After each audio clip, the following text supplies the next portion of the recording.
مع السعوديه في المباراه الاخيره ده في صالحنا وفي صالح السعوديه. طبعا يعني انت لو قابلتها في الجوله الاولى انت عارف يبقى في حساسيه وتوتر، وكل فريق عنده لسه الفرصه ان هو يتاهل. لكن على الجوله الثالثه هيكون في فريق خلاص يعني واحد يكون يا اما الفريقين طلعوا بره يا اما احد الفريقين طلع بره. وروسيا فحد هيكون مثلا عمل نقاط جيده وبالتالي هيبقى عنده الحافز، والمباراه الثالثه للفريق الاخر مش هتفرق. انما ان الاثنين يكسبوا مثلا لا، صعب انه يكون مثلا 6 نقاط او عندهم 4 نقاط ويتقابلوا على. فوجود السعوديه في المباراه الثالثه معانا دي ميزه رائعه. احنا لعبنا السعوديه في 25 ديسمبر سنه 75 قبل ما انت تتولد، ماشي؟ فكنا بنلعبهم في استاد اسمه استاد الملز في الرياض، ما كانوش لسه بنوا استاد الملك فهد التحفه العالميه. طبعا. فمنتخب مصر بيلعب مع دوره وديه، دوره فيها ايطاليا وتركيا والجزائر ومصر والسعوديه وفرقه 6، وطلعنا الثاني. وكانت مباراه الافتتاح مصر والسعوديه، ومحمود الخطيب جاب جونين. الجون بتاع السعوديه كان اسمه مبروك الترك. الخطيب جاب الجون الثاني من هنا وجري عشان ناحيه السنتر عشان سنتره، جري وراه الجون مبروك الترك لغايه السنتر، عضه من فخده خلاه جاب دم الخطيب عشان جاب الجول فيه. جونين جاب الجولين فيه. طبعا كان حكم ايطالي، الحكم ايطالي ومات على روح من الضحك، لا اداله انذار ولا طرده. ماشي، ما صدقش. لا، وهي السعوديه دلوقتي بس، ما قبل كده غلبانه 5-1 في كاس القارات، 90 في المكسيك. طبعا اتطرد يومها 2 من لعبتنا، وكان اسوأ مره، واتحل اتحاد الكوره وتم تسريح الجوهري وفتحي مبروك وفعال سمير عدلي وكل الجهاز. لا طبعا الله لا يعدها يعني. لكن عندنا مثلا مشوار السعوديه في مونديال روسيا، السعوديه فازت على فلسطين بصعوبه 3-2. السعوديه مع الامارات فازت 3-0، فازت على العراق 2-1، استراليا 2-2 وخسرت 3-2، مع اليابان خسرت 1 وكسبت 1-0. يعني نتائجها برضو متأرجحة. واعتقد انه السعوديه في التسعينات ليست بقوه السعوديه بس. لا، الجيل بتاع سعيد العيران ومرزوق العتيبي وسامي الجابر والاجيال، لا طبعا لن يعوض. هم دلوقتي السهل ده وصالح نعيمه والسرد بقى كان اسمه ايه، وسعيد الدعيع والعيران الدعيع والشلهوب. لا جيل هايل، كان هايل. بس برضه جيل دلوقتي السهل ده بالنسبه لروسيا بقى، روسيا طيب لسه مستمرين مع الاستاذ محمود معروف. هنتكلم على فرق مجموعه مصر. جات لك تعليمات مدته للساعه 2. انا اوكي، انا لغيت كل المواعيد. هنروح وهنتكلم كمان على مدوا للساعه 3. انا معاكم، مش همشي. هنتكلم كمان على الزمالك اكيد. هدبسك مش همشي. هنروح لفاصل ونرجع تاني في ضيافتنا الاستاذ محمود معروف. ابعتوا لنا رسائل لو حبيتوا على صفحتنا على الفيسبوك صباح الرياضه مع منى وطارق.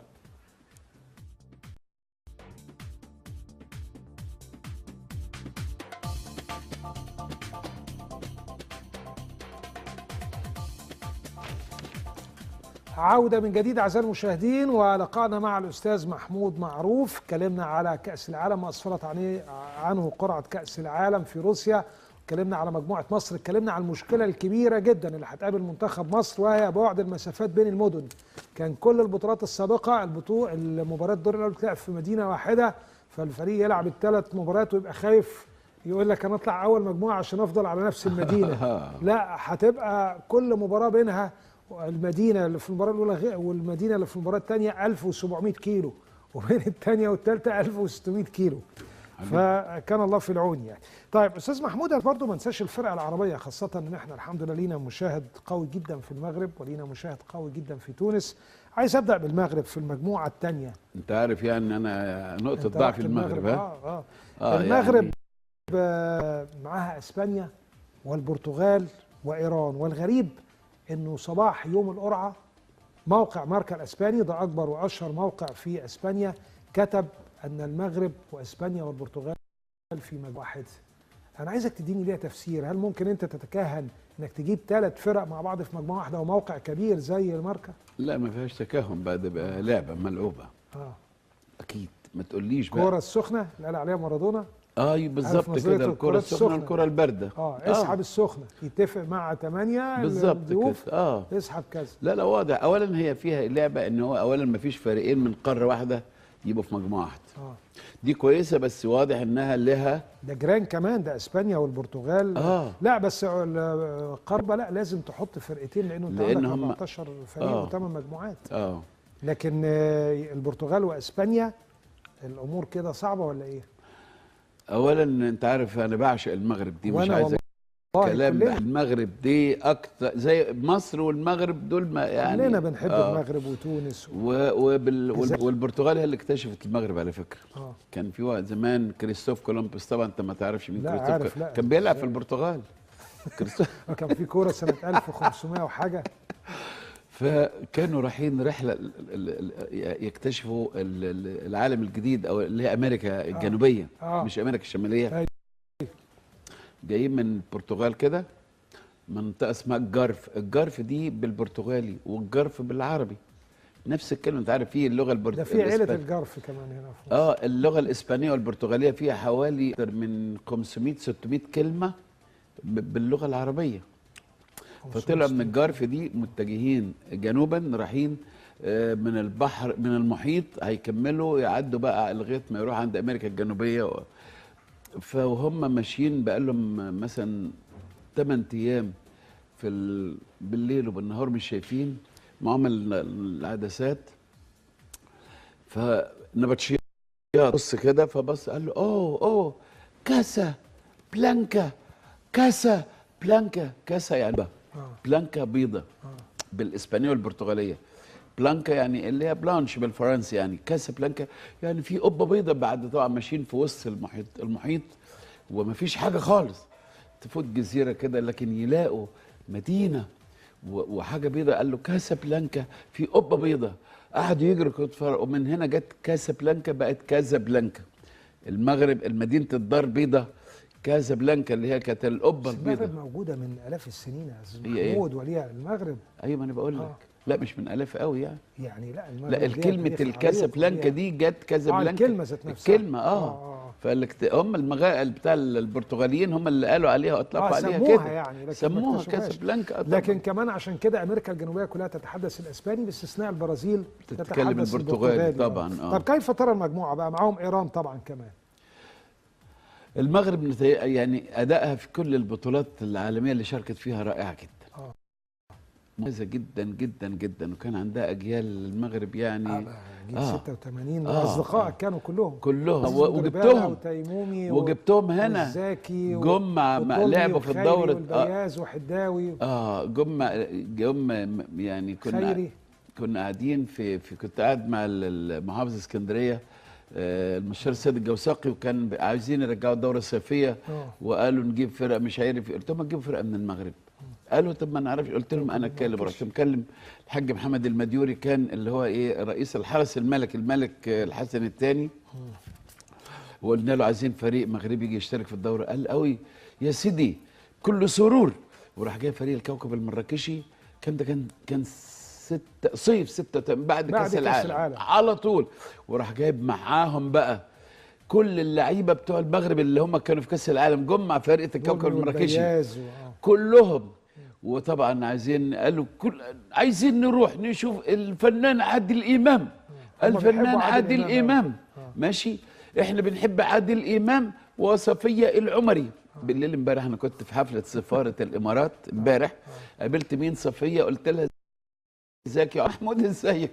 قلت لها انت صفيه العمري ولا العمري؟ في المغرب يقول العمري. قالت يا محمود قولها غلط، لان عمر بن الخطاب ما اسموش عمر بن الخطاب، اسمه عمر بن الخطاب. فالعمري انا.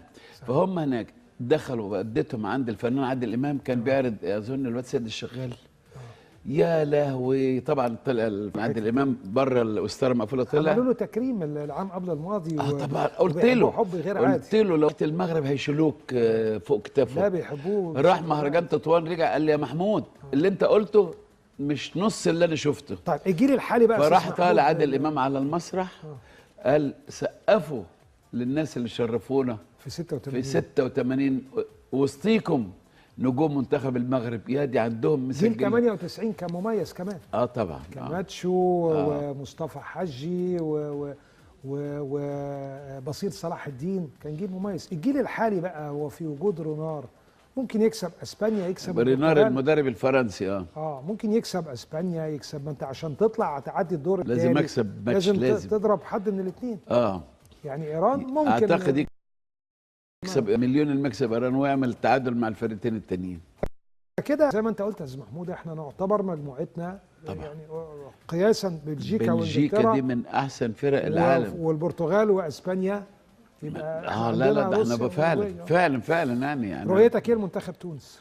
منتخب تونس هو برضه عمل يعني، لا هو الجزائر طبعا احسن فرقه عربيه عملت غلبت المانيا وكده، لكن تونس برضه تقدر تعمل مع المدرب نبيل معلول يقدروا والله يعملوا يعني.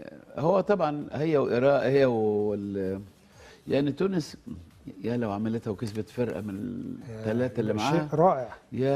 يا كلها احلام وتمنيات وامنيات. نبيل معلول ليه تصريح امبارح بيقول ان مجموعه مصر ليست سهله، وانه الثلاث مجموعات اللي فيها الفرق العربيه او الاربع فرق صعبة. عربيه وعنده حق في اعلان مباراه مصر والسعوديه صعبه جدا. راجل انا كاتب المقال بتاع النهارده في الجمهوريه، السعوديه اصعب من روسيا واورجواي، بس المباراه الثالثه دي تسهل الامور شويه، انها في الصوره تكون اتضحت.